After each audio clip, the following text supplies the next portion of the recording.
So there's a lot going on this month, and frankly, I think this is a terrible January for dry January. Anyone with me on that? But I'm still doing it. Anyway, so please know that this update is specific for real estate and specifically for San Francisco real estate because there's a lot going on elsewhere. But I'm going to stick with my lane.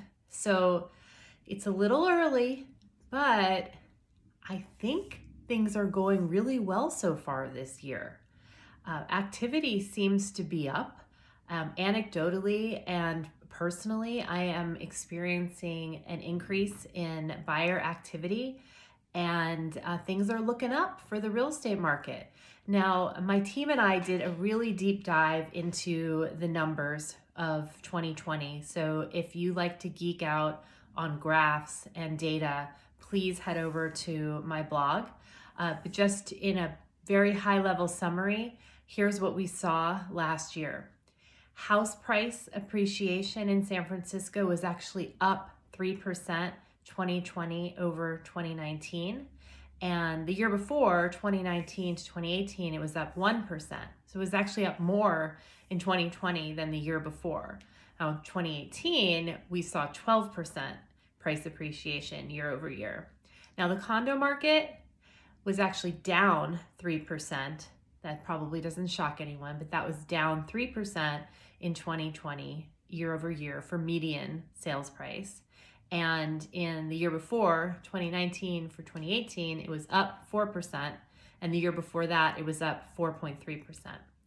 The number of active listings went way up year over year, starting right after the shutdown released real estate into essential business again. So starting back up in May, and it peaked in August with 93% more listings year over year that month. And as I was predicting the end of last year, December numbers were extremely busy for a December.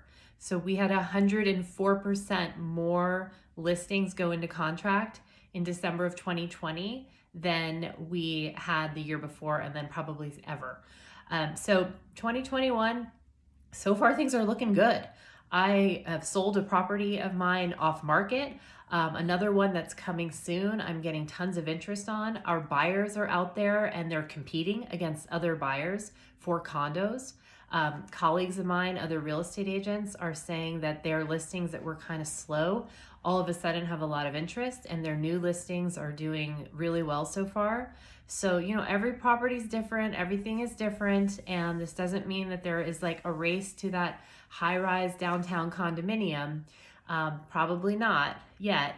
However, so far so good. Now, if you're thinking about timing, traditionally, at least in our market, the earlier you are in the year, the more reliably strong of a market it is. The early part of the year is more reliable as a strong real estate market than as you go to the end of the year.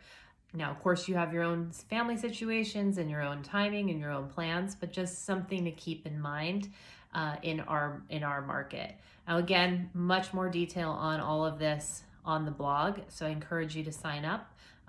We do twice a month newsletter.